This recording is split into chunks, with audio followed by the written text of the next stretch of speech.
Hi, in this video we learn how to loop over a sequence in reverse. So here we have a sequence, it's a list of planets, and first we're gonna loop over this sequence in the normal order.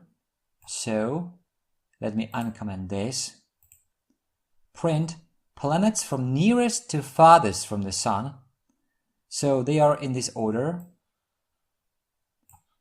For planet in planets, print planet. This is very straightforward.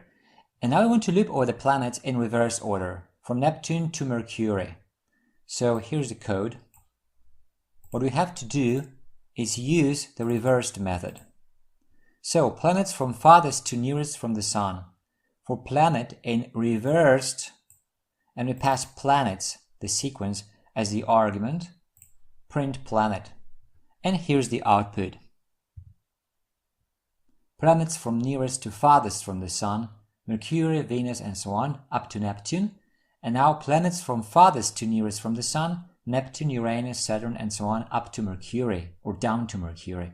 So here we have the reversed order. Okay, that's it for this video. If you like it, a thumbs up would be great. Also, make sure to subscribe for future videos. If you want to leave a comment or ask a question, you're welcome to do so. Thanks for watching.